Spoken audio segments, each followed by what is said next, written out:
కావలి sub division పరిధిలోని Kondapuram police స్టేషన్లో గానుగుపేట గ్రామానికి చెందిన బంకా దనమ్మ అనే మహిళ నవంబర్ 27వ తేదీ సాయంత్రం వచ్చి నా భర్త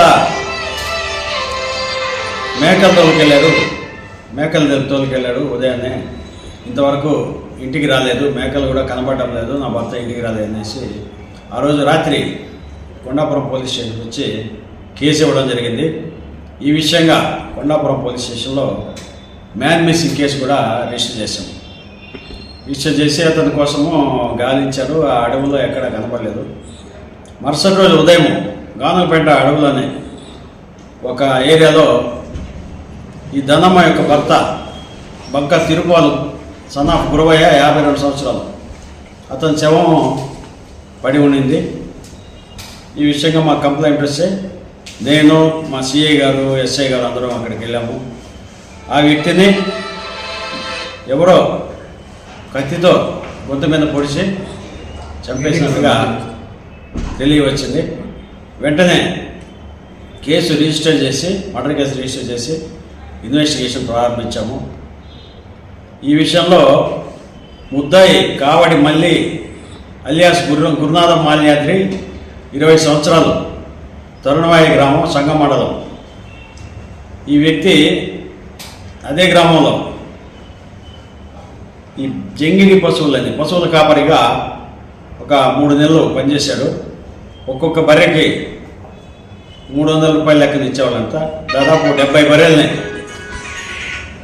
బర్రెల్ని రోజు ఉదయాన్నే తీసుకెళ్ళి మేపుకొచ్చేవాడు సాయంత్రానికి. ఇట్లా పనిచేస్తూ ఉండేవాడు. అప్పుడు ఇతను బాగా అబ్జర్వ్ చేశాడు. ఈ బంకా తిరుపాలని అతను మేకలు తోలుకొని పోయి అడవిలో ఒంటరిగా పోవడం ఇవన్నీ కూడా అబ్జర్వ్ చేయడం జరిగింది. అది మనసులో పెట్టుకొని 27వ తేదీ మధ్యాహ్నం 1 గంట ప్రాంతంలో ఇతను అడవిలో ఉన్న తిరుపాల దగ్గరికి వెళ్ళాడు. తిరుపాలతో గొడవ పెట్టుకునేసి అతన్ని కుట్టి కింద తోసేసి కత్తితో అతన్ని మెడ మీద గాయపరిచి అతను చనిపోయినాడని తెలుసుకొని అతను మేపుతున్న 25 మేకలను కూడా తోలుకొని వెళ్ళిపోయినప్పుడు మధ్యలో అగ్రహారం అనే గ్రామంలో వేరే గ్రామస్తులకు నాకు డబ్బులు అవసరమైనవి, మేకలు అమ్ముతాను, తీసుకోండి, తక్కువ ధరకి ఇస్తా అనేసి 4,000కి 3,000కి బేరం పెట్టాడు ఒక్కొక్క మేకని. వాళ్ళకి అనుమానం వచ్చి వేరే అతను వీడియో కూడా తీయడం ప్రారంభించాడు.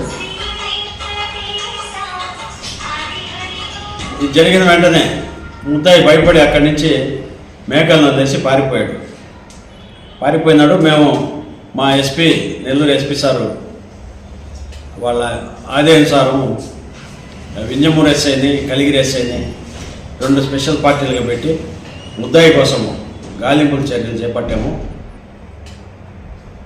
ఆ ముద్దాయి 30వ తేదీ నిన్న మధ్యాహ్నం 1:15 టైంలో కొండాపురంకి సత్యవోలు గ్రామానికి చెందిన కొట్టాల సత్యవోలు గ్రామానికి చెందిన విఆర్ఓతో కూడా మన కొండాపురంకి వచ్చి ఇట్లా నేను నేరం చేశాను అని చెప్పేసి లొంగిపోవడం జరిగింది. దాని తర్వాత మేము అంతర్వేషంలో అతను చెప్పిన మేరకు ఇన్వెస్టిగేషన్ చేయగా అతనే ముద్దాయిని చంపేసి అడవిలో మేకలను తీసుకెళ్ళిపోయేసి మధ్యలో వేరే గ్రామంలో పబ్లిక్ అడ్డుకున్నప్పుడు భయపడి పారిపోయినట్టుగా తెలిసింది. అతన్ని నిన్న మధ్యాహ్నం అరెస్ట్ చేయడం జరిగింది. ఈరోజు రిమాండ్ పెడుతుంది.